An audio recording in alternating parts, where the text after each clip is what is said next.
Welcome out to another episode of It's All Been Took Before. This time, crossover. Yeah, no, we're not crossing over with Comedy Bang Bang. Crossover, DS9 episode. It's you watched it. Maybe you didn't. If not, I don't know why you're here. But either way, it's the Mirror Mirror episode. Crossover, DS9. Hey, crossover and become a Patreon supporter. Patreon.com/IABD. Get great stuff for just a little bit of dinero. That's money in English, just in case you don't speak Spanish. But yeah, IABD.com/Patreon. And now we talk about crossover. We're crossing over. Crossover, DS9. It's all been tracked before. Welcome out to another episode of It's All Been Tracked Before. Your regular hosts are here. This is Steven. And Keith. Jimmy-Jerome, we've crossed over to an alternate universe, to an alternate podcast. Except no, this is still It's All Been Tracked Before. First impressions on crossover. It was all right. So we get some of the older Bashir stuff, and it's A little bit. I think it's it was played played for comedy well enough that it wasn't too. It was just. I mean, it's plausible from what we've seen of the character so far. I will say, but still somewhat endearingly so.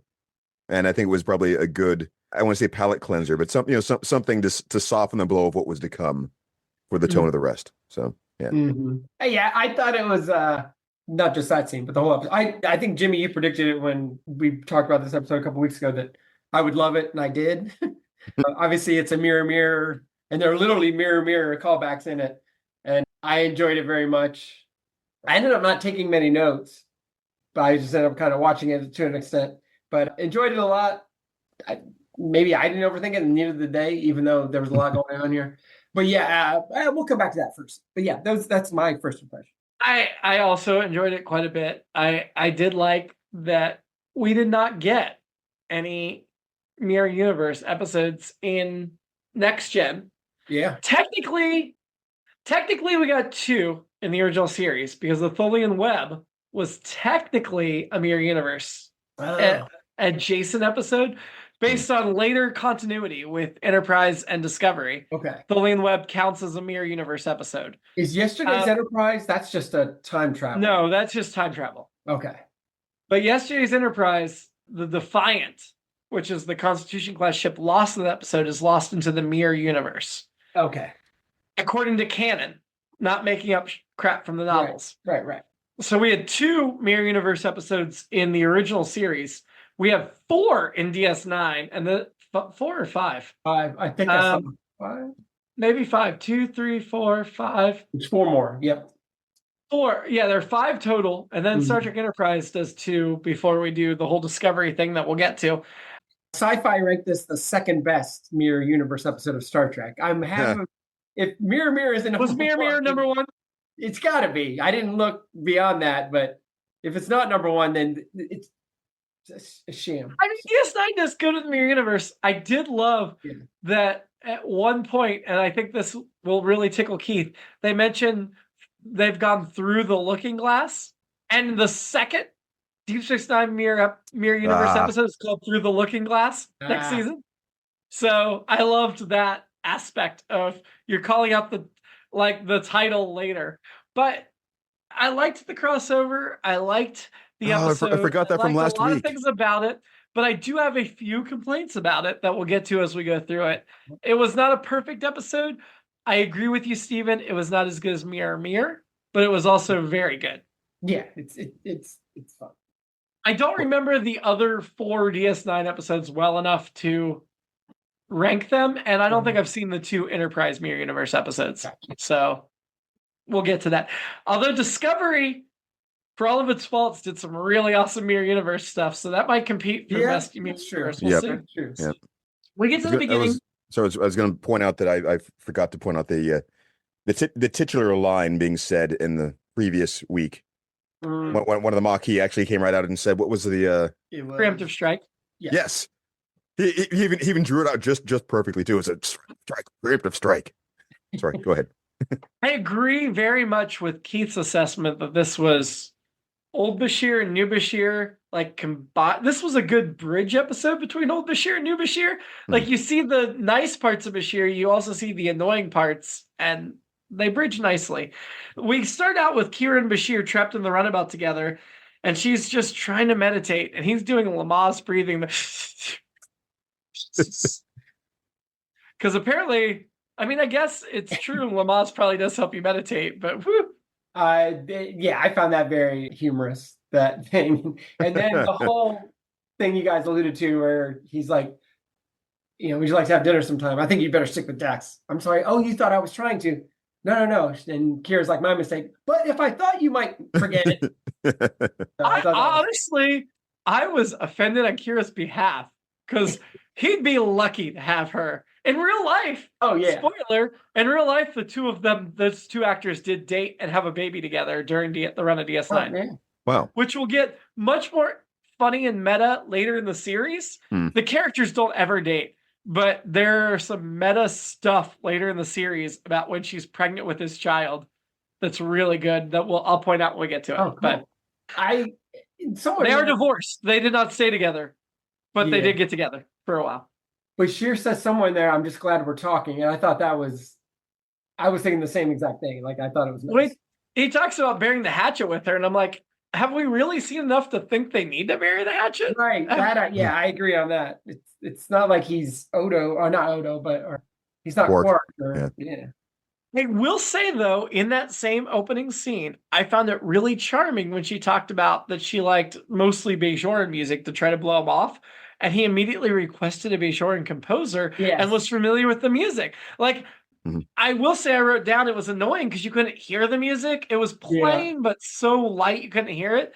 But I love, that's like the annoying / endearing quality of him is he can really geek out and get really intelligent. And I see that as a positive, not a negative.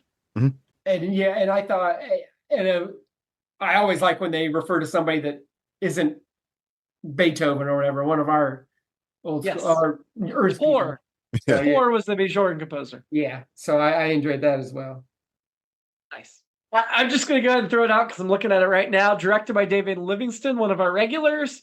Story by Peter Allen Fields. Teleplay by Peter Allen Fields and Michael Pillar. So this was like total DS9 full-time staff. But I think that's what you got to do if you're going to revisit the Mirror Universe. You don't bring in outsiders. And I am very pleased to see that. No, I'm seriously, I'm very pleased to see they did not have to like take an outside script to prompt them to visit the Mirror Universe, that the powers that be that were making the show were. I told you guys, especially Steven from the beginning, that DS9 pays homage to the original series so much more than Next Gen does. And I think this is part of that. But anyway. So there's a problem in the wormhole. They come out. The station is orbiting Bajor, which it was doing in the pilot before they moved it. Right. And there's Klingons who are afraid of Kira. I love the Klingons beaming on, being all menacing. And then they immediately aren't menacing because they're afraid of Kira. Like that says something and communicates something really cool right at the start. That sets you up for the rest of the episode. I like the effect of shooting from behind them and that whole whatever the was such a weird directing choice from below. Yeah. I think it was interesting. Yeah. It was interesting. I thought it was weird. Yeah. Like so it was off-putting, but I'm going to say that it's a good thing because we crossed over. So you're supposed to be off-put, right? You're supposed to feel off and awkward. And so the directing helped contribute to that. Yes. And as soon as it happened, I'd forgotten it was a Mirror episode, but I was like, oh no, what happened now? And I'm like, oh, okay. Now I remember. It's not a holodeck, so you're okay. Yes. Yeah, I'm fine. We then land in DS9 or dock in DS9, and we meet Garrick, who is the first officer. I absolutely love. If you're not doing a main character's first officer, and I don't think you should, that's one of my complaints about this episodes, is too many people in their places. This is what we talked about that when we did Universe Journey and we beamed onto the Thrifty, like 2 characters were there and nobody else was, because it bothers me that the whole crew of the Enterprise was there and Kirk's Enterprise, Mirror, right? Yes. I will say for DS9, while they did stretch a lot and did not just put everybody on the station, it was a little too much everybody's there. I think Quark and Odo, I buy. Cisco and O'Brien did not make sense to me why they would be there. So that's where I don't know. Kira definitely made sense. Kira, the intendant, especially with the whole backstory, and Garrick. Kira and Garrick, I totally buy. I wish they had held back and not put any more leads in this episode besides, well, Garrick's not a lead, but I wish Kira and Garrick and maybe Quark. Okay, I'll give him Odo too. If it was Kira, Garrick, Odo, and Quark, I would have bought this episode so much harder than I did by forcing, and I do feel it was forced, including Cisco and O'Brien. I agree. I'm glad they didn't force Dax and Bashir, but O'Brien and Cisco were forced. I didn't expect Cisco to show up. Right. Well, It was kind of like a nice treat for me when he did, in a way, but at the same time, I was like, but yeah. if we hadn't had O'Brien, I think the Cisco would have worked better, right? You pick one or the other. You don't force them both in.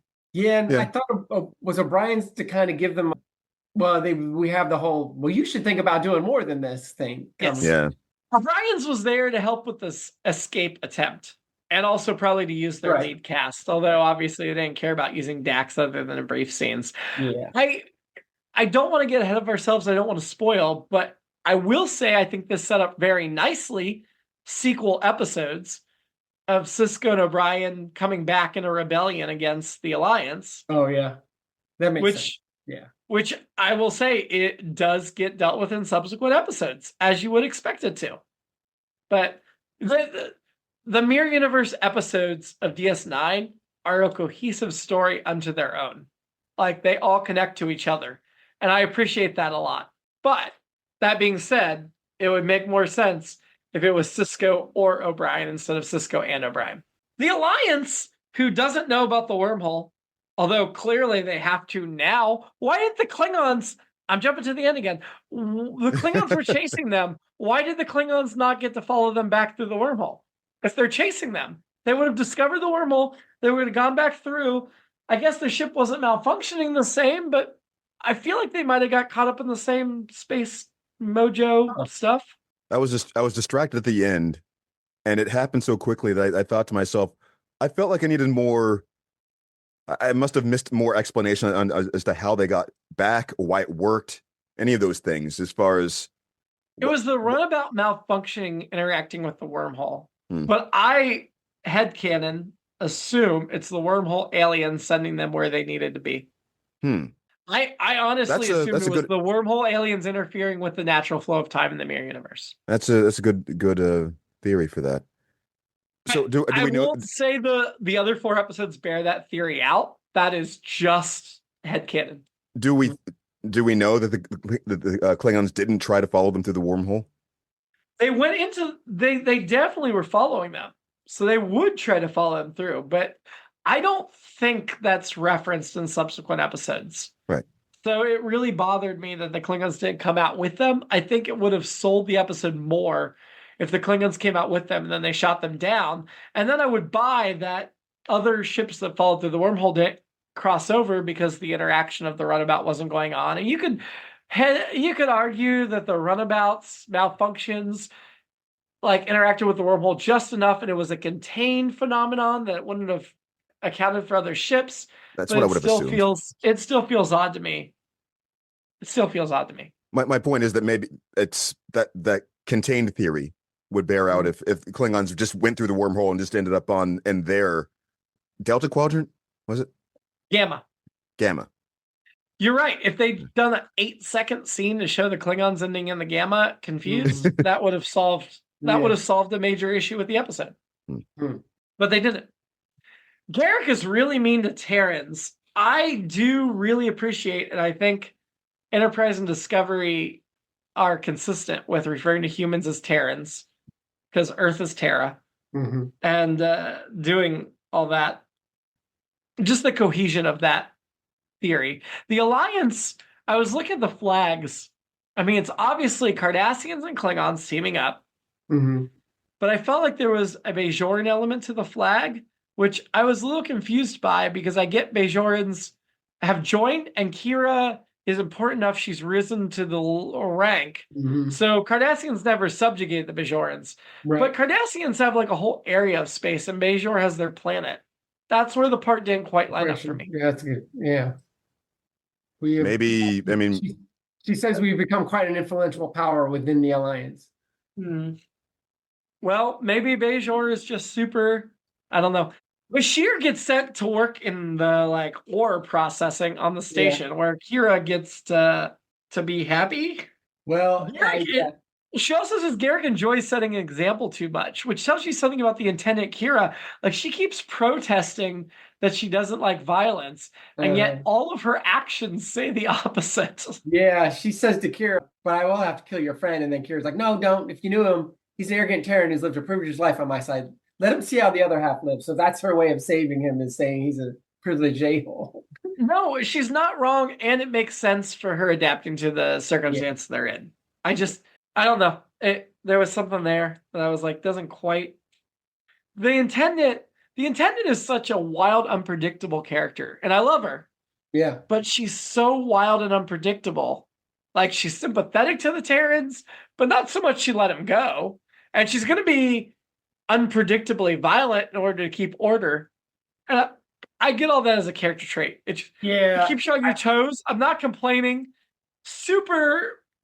Seems like a precursor to reference someone. Back to last week, this super perf quarter, Intendant Kira is hot. Oh, yeah. Oh, yeah.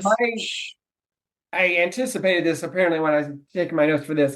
Fashion, spandex Kira, catsuit leather, and then I just wrote, I'm going to shut up now about this. I'm not going to talk about it the rest of the episode, but she's great. And yeah, we get to see a lot of Nana Visitor, and that is not a complaint. She's great. But I think double Nana Visitor in this episode. Yeah. Oh, well, exactly. And I think it's interesting the way, and as we get into the mirror universe concept, one, I think, as we've all gone through the madness of the multiverse of the Marvel universe and plenty of other universes of late, I think there's beauty is not the right word, but there's something to the simplicity. It's not simple, but it is kind of like this universe is opposite day every day kind of a thing. But really, as we were talking about it here, it's not really that. It's just chaos. It's the chaos version of our universe, I was going to say, you just thought all the leather and dominatrix vibe was hot, and I would agree with you. And so two more. Oh, just to do the TOS section for now. Do we think Kira should know who Kirk is? Kira did know. Sorry. Intendant Kira knew. Yes, sorry. So that did bump on me as well. Mm-hmm. However, this Major Kira Nerys, it was a freedom fighter on her planet until like a year before the series started. So she has not been educated on the history of the galaxy. She is very focused on her planet. That area. So I bought that. I did love that she went to Bashir, and Bashir's like, of course, transporter, blah, blah, blah. Yeah, that's right. No, Kirk is very famous, but I would argue that a planet that has been causing their teenagers, according Kira was a teenager through a lot of the occupation, to freedom fight for their lives would not know who he was. I guess, and I also love that. Don't know a lot about. They don't know about it's all been checked before. I love that there are corners of the universe that are too busy fighting for their lives to know who James Kirk is. Right. Well, and from 100 years ago. Yeah. Right. Like 80, but yeah. The intendant explains that when Kirk came over, that he influenced their Spock, and then Spock did reforms, and then they put them destroyed them. That made them easily conquerable. Yeah, and I love that so much. It's chaotic, and my TOS bias is coming through, and I guess that's why I'm trying to explain it. Like, it's chaos universe, because part of me thinks that Spock would have still adapted again and done the logical thing, but maybe not. Maybe he was like, you know what, this is what I'm doing, and I would argue doesn't say what happened. I would argue in the canon of Star Trek Nemesis, which we don't see Spock in, but because it's Romulan centric, he would definitely be around. And Star Trek 2009 is, as much as it is its own thing, it is a direct sequel to Star Trek Nemesis. And so Spock's involvement in that, to me, precludes how he would think about Star Trek Nemesis. With those events, I think we see some blind spots for Spock that I buy based on everything else. So I honestly, and maybe this is the Keith portion where we say they almost like time traveled back in time and planted it to set it up. Right. But I buy that Spock had a blind spot that allowed him to change the Terran Empire enough for them to be conquered. And that sucks, but it also makes sense. I didn't feel like that didn't hurt the continuity. I think it is an interesting that it gets to where we are now. It's not a bad. I don't think it's a bad. I don't think it's like, oh, that's crazy. This is just more of me being Spock's my dude, and even alternate universe Spock, he would have handled it. It's more of that than this is BS. That wouldn't happen because it did. So I mean, if we count the Kelvin versus canon, Spock has blind spots. Oh, I know it's hard, and I think we will definitely have a debate when we get to Star Trek 2009 about whether that should be canon or not. Yeah. It fits enough with the canon to make an argument, and yet, we'll have a debate. Somehow Palpatine has returned. You said it yourself. I mean, you just explained why it's just an alternate universe. Yeah, I know. It's like a second mirror universe, essentially. But so many parts of it don't freaking make sense that it ticks me off. It's a branch. It's not really It's not as well developed as the mirror universe. In this mirror universe, O'Brien is a worker in the depths of the station. Again, we don't know how he got out there. We don't know why he wasn't in the Enterprise. We don't know why he didn't meet Keiko. I guess Molly O'Brien doesn't exist in this universe, which begs a lot of questions of, does Jake Sisko exist in this universe? We didn't see him, does he? Probably not. Maybe some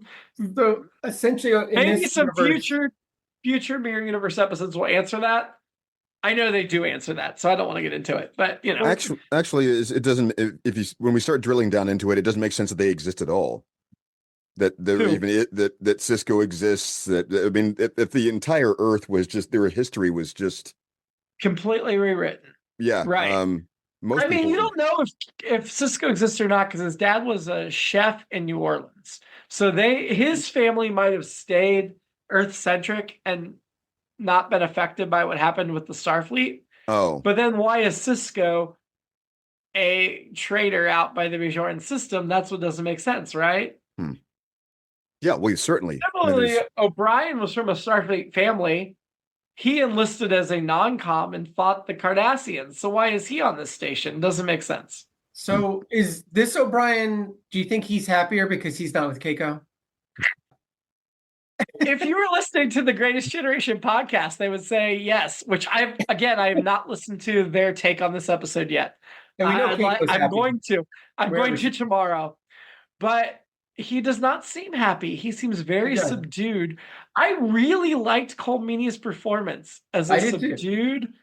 It's a very different O'Brien than anything we've ever seen. Mm-hmm. So if you wondered, Avery Brooks gets to have a lot of fun with his different. Avery Brooks gets to have so much fun. Yeah. Avery Brooks is the MVP of the series, and it kind of bums me out that 2 seasons in we haven't seen that yet. But we are going to have so much opportunity to see that in the rest of the series. I'm seeing the hints already, certainly. The hints for sure. But the first couple seasons, they did not give him his due, and that bums me out because he's amazing. He's my favorite Trek captain. I'm not putting an asterisk. I'm not putting except New Trek. I'm not putting but also Kirk. Sisko is my favorite captain, period. But we have not seen any of the things yet that make him my favorite captain other than a few hints. What about Run Along Home? See, that's move along home. Move along home. That's what you threw me, Keith. It's move along home and screw you. Screw you, because this is appropriate for children. And I've already forgotten the name of the Riker thing we were doing for the. I know.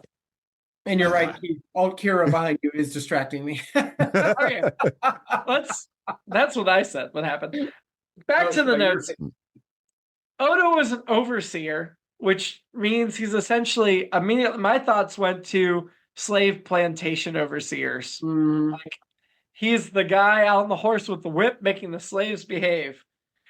I did appreciate, though, that he had Odo's rules of obedience, which in my mind echo the rules of acquisition, right? Like, then all of a sudden you get why he understands Quark. Because if Quark lives by a set of rules, even if they're not his rules, that gives an opening for him to understand Quark. So kudos to the Mirror Universe for making regular universe Quark and Odo make more sense. In Ops, crossover.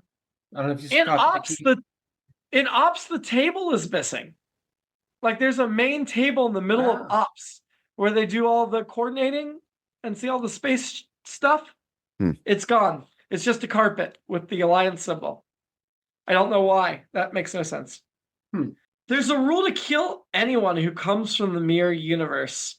Like, Kira lets other Kira live. Yeah. I mean, I get why there's that rule. Certainly, Emperor Georgiou sets up why there would be that rule. Right. Well, speaking of which, there's something about that trope of mirror universes, especially that that you get the playing into the joke of the goatees, and also the it's hard to even call it like a undertone. It's just really like the whole dominatrix. This is like an S&M reality. Suddenly, people are they're always swaggering around wearing like the leather and pleather and so forth. We certainly saw that probably influenced in Buffy, and a lot of other things like that. It's just like they're automatically just Smallville, evil. Red Kryptonite. Yeah, yeah. So evil means they do this. Yeah, evil means they love bondage. Yeah. And again, where's my ticket over to that? The wormhole and the malfunction and something or other. Yeah. Sure, let me go to the wormhole. You just need a transporter. Sure, I'll sign up. Our Kira wants to train intended Kira wants to train our Kira to be a leader. That's an interesting concept they kind of gloss over and don't play enough with. Well, I feel like they should have leaned into that a little bit more. Is there actually a rank of intendant or a position called that? And because there's a superintendent, which is kind of funny. It's almost like she's not super enough to be. I don't know. It feels like a Seinfeld joke, just hanging there the whole time, or even like Robin from Young Justice. Now that you've brought up Seinfeld, it kind of plays into this because when she's at some point, the intendant's like, you don't. Oh, they Kira also. There's a lot of people saying crossover in this episode. The intendant says, "You don't trust me." Kira says, "I guess I'm a little afraid of you." The intendant says, "Then you fear yourself." I don't want your fear. I want your love. If you can't love me, who can? I wrote down, wow, I'm in love with me. I've swept myself off my feet. Which is Seinfeld when he meets Jeannie Garofalo as Jenny Steinman. I know her initials are JS, but he realizes he's in love with himself. And it's like, yeah, that makes sense. And if I was not a visitor, I'd be in love with myself too. I kept thinking about something that one or both of you said a few episodes back about how they might have suggested that Kira was bisexual, but weren't able to come right out and say it, or just no, yeah, I guess it would be because of the in my head canon, Kira's bisexual for sure. And it seems like they were leaning into that suggestion in this episode, perhaps. Or at least that she'd want to sleep with herself, which Kirk was straight, but he'd sleep with himself, right? Who's that? Kirk. Oh, James T. Kirk yes. was straight, but he would sleep with himself. Yeah. Kira had big Kirk energy in this episode. I do want to mention the only guest star that matters, that is notable. John that matters. Yeah. The only guest star that has like credits that seems to be whatever. When John Cothran played Telok, who was the Klingon who was a guard for the Duras sisters. Love that they reference the Duras sisters and catch us up on what they're doing in the Mirror Universe. He's best known for Yes Man, Rango, Black Snake Moan, Boys in the Hood, 118 IMDb credits. He seemed very familiar, but he does do an episode of Star Trek Enterprise. He does do the Star Trek Borg video game and the Star Trek Klingon video game. And But he did he an wasn't. episode of Star Trek: The Next Generation as But he- Captain Nudok, which I assume has to be a Klingon. But he wasn't a Klingon before this, though. He's not an actual, or this character wasn't being reprised from something. Is that correct? The character was not. Okay. But Captain Nudok from The Chase, where all the next gen alien races got together to find the origin of species in the galaxy. Oh, I like feel that like one. they should have just made it. He was a Klingon in that. I feel like they should have just made him that character. I liked him a lot. I mean, we had some other actors who played Klingon #1, Human, Marauder. I will say the Marauder, the fake eye patch and the wig, that was definitely from Next Generation episode, wasn't it? The like terrorist on Cisco's crew with the eye patch and the wig. I swear that was a Next Gen character. Yeah, I think that feels right. It was an episode where Beverly Crusher was kidnapped, right? Oh yeah, one of the terrorist kidnap Crusher episodes. That would be fun if it You're were. just reusing their wigs and makeup. Oh, I would loved if they actually used the guy. That would be fun if that was the actual character. Yeah, something like that.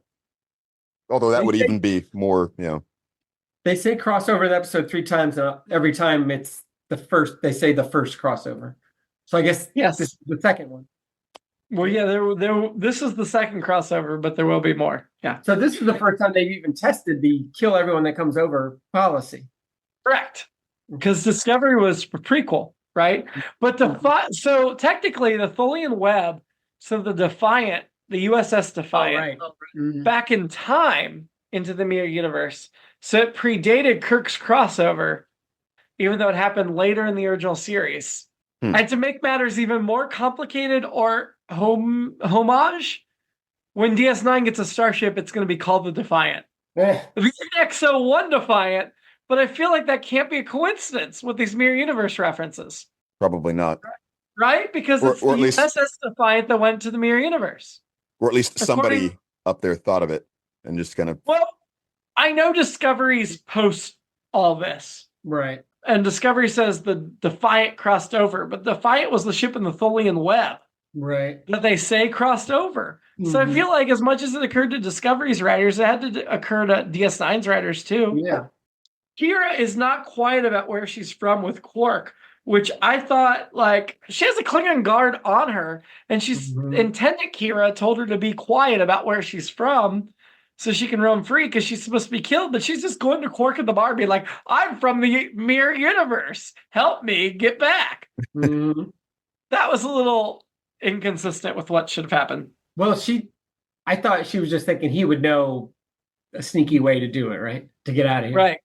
Well, and Quark, we find out in the Mirror Universe, has been helping Terrans escape before Garrett catches him, which I kind of feel like plays back to our regular universe Quark that we find out actually helped the Bajoran resistance. He did it more subtly and less, he never got caught.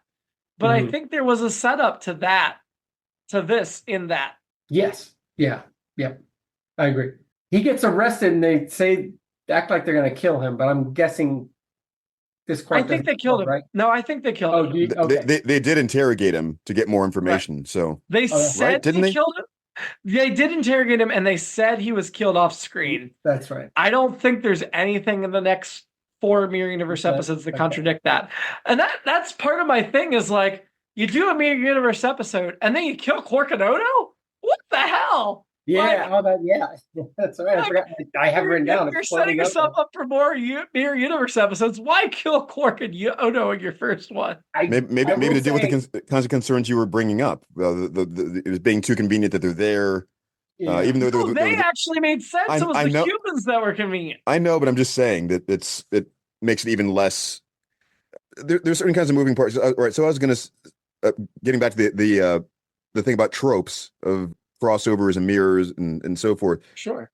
It's that whole they have to be diametric opposites of the person, comedic gag almost of right. It that is hard to force. You start getting into the. I probably said this before. The bizarro territory, which just it all falls apart too quickly if you start really even poking at it and making people think beyond the kids cartoon of love means hate and this means that and you just it's That's exactly why Universe Journey doesn't follow that trope. Yeah. Cisco arrives. He's super roguish and drinking in the bar, helping himself to drinks. That is what Keith's talking about the stereotypical opposite person. Bashir asks O'Brien for help, which is not mere opposite, right? He's looking for similarities. And I do appreciate that DS9 has more shades of similarity than the original series did. Right.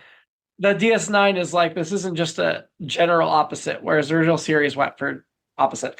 But O'Brien in this universe doesn't want to help, but you get that. They do enough character development to understand why he doesn't want to help. Well, he doesn't even think of himself as a person who could help. Right. He's there to reflect. I did not mean that as a pun. Just through the looking glass. Yeah, through the mindset of what a Terran would be there, or what would have happened to humans, and obviously what happens to humans in this reality. You know, just in real life, this is what happens when you live under generations of that kind of oppression. He wouldn't think of himself like, yeah, oh sure, that sounds. Oh yeah, I can do that. But something must have happened. Oh, go ahead. Yeah, I'm just still trying to reconcile the original Mirror because that's what I do. Because I don't. It is a good bad thing, but I guess in that the idea is, well, what if we weren't the good guys, kind of a thing. What if because they're very exaggerated bad people. There it is. See that's what it is. They have to be evil. They can't be like their counterparts at all. Yeah. And except for Spock. Spock is even though he's and it's a much more dangerous world. Yeah, everyone's killing each. And then I one of my favorite things in the original Mirror is when they cut to the bad guy mirror people in our universe on the Enterprise, just so mad in the brig or whatever. Yeah, in the whatever Enterprise jail or whatever. So, all right. So that's even calling it a mirror universe helps in a set up a gimmick in a way, because then if you point to that, right? I had a couple of thoughts colliding there. All right, so the problem with doing everything opposite like that, you already start to say it doesn't make sense that these people would be where they are, because those people are there because of the choices that their good counterparts would have made. The whole world should have been different. These things shouldn't align up so you have like the entire crew on one ship. Them acting the exact opposite of each other shouldn't, that sort of thing. But then you say, well, it's a mirror, so it just reflects what is here. Yeah, and they have to be there, like tied in a way, sort of like entangled. A lot of our alternate universes are, well, if I had made this decision, you know. Well, that's how it should work. That's a big part of my complaint about the Kelvinverse, right? Is how they all end up on the same ship. Yeah. Okay. Well, all right. I guess I buy the Mirror Universe so much more than I buy the Kelvinverse. I do too. And I think it's we're getting real deep into this, but it's almost as like a nurture and nature, because they're making choices in a completely different universe. So somewhere way back in the Mirror Universe, people made decisions that went a different way, and that's why their whole structure is the way it is. Whereas in quote unquote our universe, we're the good guys, or the Federation is the good guys, or at least we feel like they are. They're trying to spread good. We think they're the good guys. We feel like they are. But I guess in the Mirror Universe, one of those guys that started a Nazi world or whatever, it worked. So and actually there's an argument we're now in that universe. So. Shoot. Is what I meant to say. Cisco calls O'Brien to the bar, calls him Smiley because he never smiles. I kind of love that Mirror Universe O'Brien is known as Smiley O'Brien instead of Miles, but Oh, I didn't even catch that. Yeah. Wow. Kira calls Cisco, the intendant Kira calls Cisco to Deep Space Nine. He collects duties for her. Yeah. Like, he's her little toy, right? Seems that way. is very different from the Kira-Siska relationship in our universe. They heavily implied some sort of sexual relationship as well. Yes. Yeah. Well, yeah, because he's in her quarters while she's bathing naked. And Cisco, though, seems a bit scared to go to the intendant's quarters. I love Avery Brooks's performance of laughing, roguish, blah, blah, blah, looks at the camera by himself, is not happy to go. Turns back around, is smiling, Like, that was a good performance. I don't know if we can credit the director, David Livingston, who we already mentioned, or Avery Brooks. It might have just been Avery Brooks' thing, but yeah.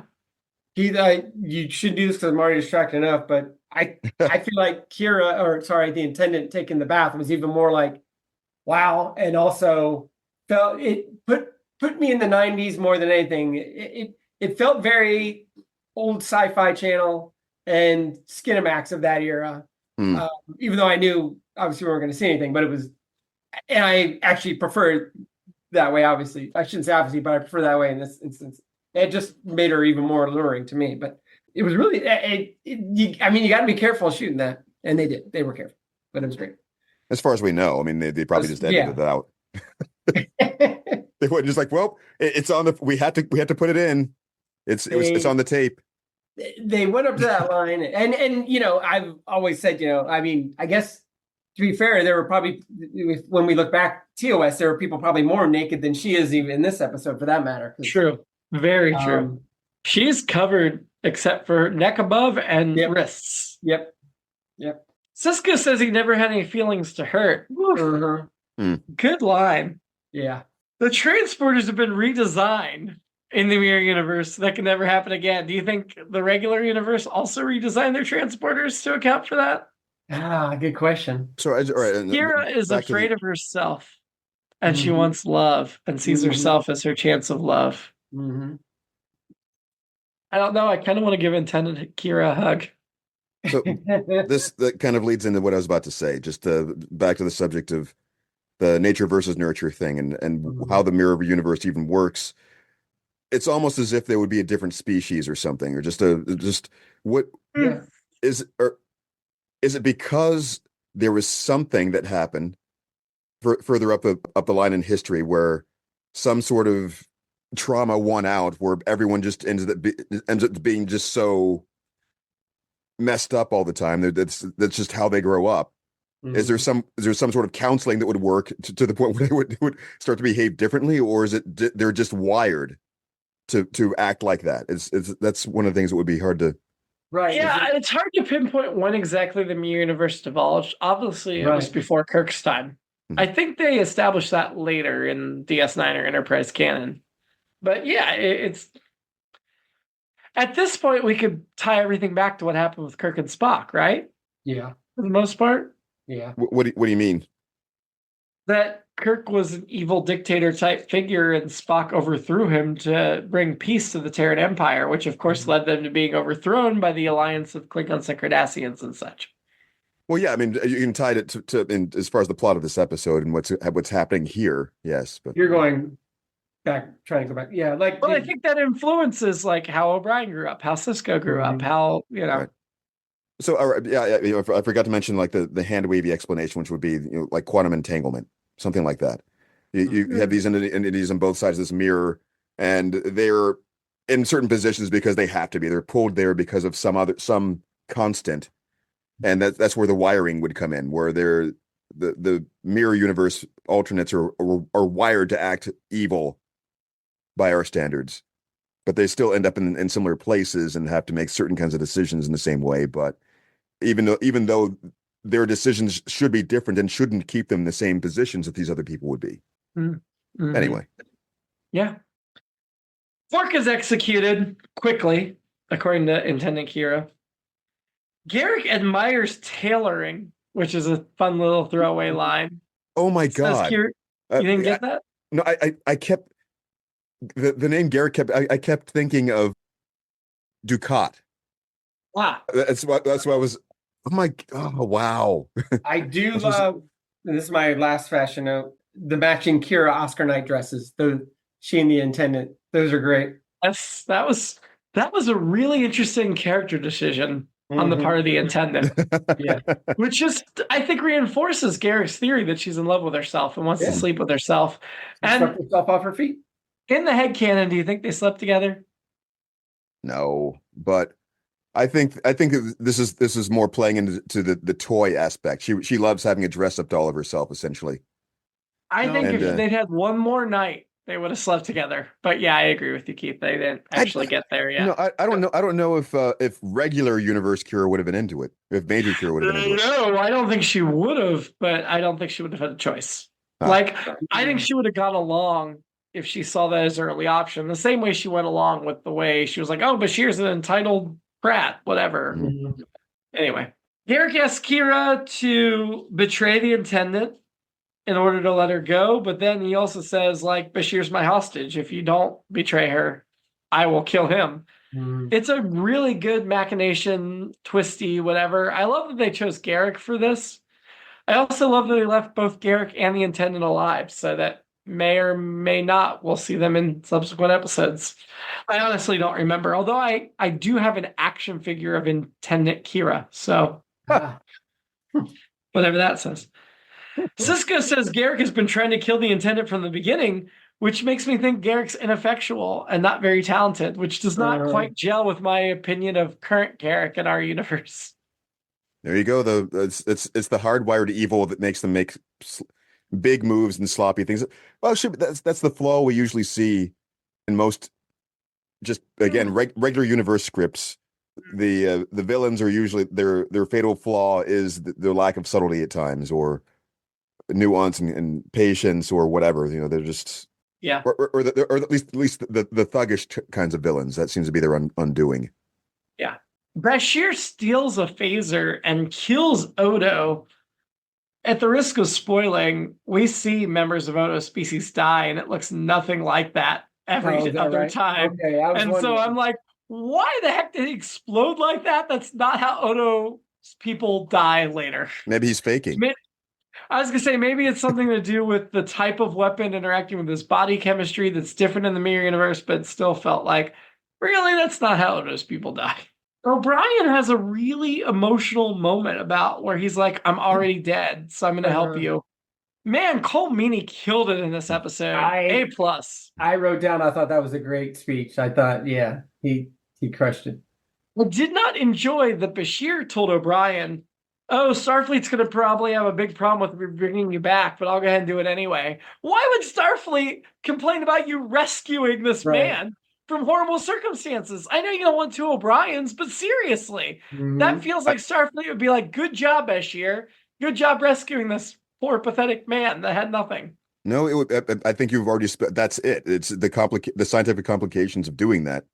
And yeah. I don't know. If you're right, Keith, and I do buy that you're right, Starfleet needs to rethink its policies a bit. Like the whole Prime Directive thing, that would start a debate of some sort. I mean, that's got to be similar. Well, Prime Directive is for non-warp capable societies, which of course will not apply to this part of the mirror universe. But yeah, you could see them being like, let's not mess with alternate. But at the same time, it's like, you saved this guy from slavery. Anyway, the intendant's upset Odo was killed because he was the only member of his kind they'd ever found, which makes sense given what we'll find out about the wormhole. No spoilers. Intendant Kira blames herself for treating the Terrans with respect. Like, we're supposed to believe, like, the Terrans are all lucky she's the ruler. And I can't remember for sure, but I kind of think she's correct in that. Like, other rulers would be crueler. I kind of feel like we get the chance to see that. I don't know, but yeah. It certainly seems possible. Yeah. I mean, she seems capricious enough where it could be worse. Yeah, it could be. Not to say she's good, not to excuse her behavior. Right. I guess that all goes back together. I mean, if it was Dax and Bashir, maybe she doesn't care that much about Dax because it's not herself she's looking at. Yeah. So, yeah, I mean, she orders a slow death of Bashir. That's not my alternate episode, but it could have been like, what if you lost a main character to this? My alternate episode is not so many returning main characters, like stop forcing, like Sisko and O'Brien, but also like What if O'Brien came back with them and now we have 2 O'Briens in our regular universe? Either one of those would have been really good alternate things to explore. Like, if you're going to do another Mirror episode in a year, how interesting would it have been to bring one of those characters over to spend a year in our universe and then send him back? I don't think Jadzia Dax would exist there because Cisco was there. So we had Curzon and his relationship with Cisco being based upon their positions in Starfleet and blah blah blah, those kinds of things. I don't think he would have. Curzon might still exist, or didn't his death have something to do with? What was it? Was it? I think it was solving that mystery at some point, right? I hate to break it to you, Keith. I just Googled, and I will not spoil, but in a future Mirror Universe episode, we do get a Mirror Universe Jadzia Dax. Sigh. She does exist. She just wasn't in this first go round. We will see her in the next one, in Through the Looking Glass. Anyway. Yep. I agree that would be a good point. I wish they had enough. Anyway. And Brian tells the intendant why he helped Bashir. It's like he tells it so quietly. And it's just like, he gave us hope. Like, there's other people. Terran's succeeding. I could be wrong, but that may be Cole Meany's best acting in both series. Like, his whole franchise, best acting is that quiet moment of saying, I just hope for something better. My last note is we have Cisco betraying the intendant, helping O'Brien escape, which is very, very clearly set up to beg for a sequel. I mean, did you feel like that was setting up a sequel, Steven? Having no knowledge of the series? I thought that there was definitely a door open. Like a crack. Yeah. A wormhole, if you will. Only being season 2 of 7, though. Did you think they'd revisit? No, I don't think I would have. Yeah. Okay. My alternate episode I alluded to earlier was essentially the intendant, especially in this 1994, essentially in a Skinamax series. Also, this one along those lines, this will not surprise you guys, but there is a treasure trove of fanfic out there about Kira, the intendant. So, yeah, if you are so inclined. I'm sure there is. Yeah. Any other notes before we get to the rankings? That's all I got. Ranking! Who was your shady character this week? Wow. I mean, it's got to be the intendant, right? She was definitely playing so many levels. Yeah. Even though we didn't see them all come out. I that's who I had. I can't think of a better one than that. I usually try to do these on the fly, and that makes the most sense. Who was your annoyance in crossover? Alternate Odo. Why? That's good. You described him as the guy on the plantation. That's enough for me. That's the way I felt about it. The overseer. Yeah. I was happy with it when he got exploded into whatever. I mean, I felt like that was pretty consistent with the Odo we know on our side. To a point, sure. Yes. I don't think Odo would have been our side Odo. I don't think he's cruel. I mean, not like that. Or not sadistic. Follow a set of rules. Yes. Yeah. I picked Bashir because you're in an alternate universe. Like Terrans are slaves. You figure this all out pretty early. And he's still so freaking defiant. And I get that's brave and heroic. But if you want to live through this experience, you got to tone it down, dude. And not be such a entitled. He kept up the entitlement. Like, oh, you shouldn't treat us this way. No, you shouldn't. But you're in this universe now. Right. If you want to live through it, tone it down. And I loved Bashir. There were some very, very good positive things about Bashir I loved in this episode, but that aspect I was like, nope. I thought he was trying to play it tough rather than actually thinking he was getting somewhere. That's why I thought he was reacting like, this is wrong.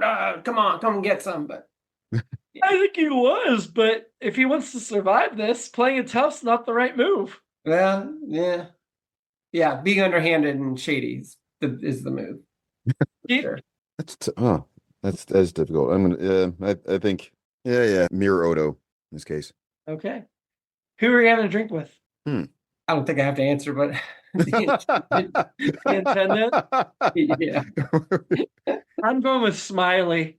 He feels like he needs the drink the most by the end of this. I mean, he does escape, good, but Right. also his life sucks. He needs a drink. But he still did the right thing. He was the hero of this episode, if you think about it. Yeah. Even more so than Cisco, because Cisco went along with it. Or so. I don't know. That mirrors what Spock does in Mirror Mirror. His guy does the right thing or figures it out. And So Cisco and O'Brien were the Spocks of this episode. Yeah. Yes. Yeah. Yep. I'm choosing Smiley. I was thinking Cisco or Quark, but I'm thinking about it hard enough. Just the giving into the weakness and going with the intendant. I mean, if we're going purely for perv corner, I'll choose the intendant too. But it doesn't have to be pure. I mean, it's just. No, she was awesome. Yeah. Nana Visitor outdid herself this episode. I will agree. She's a lot of fun. I get the feeling I want to start near the top here.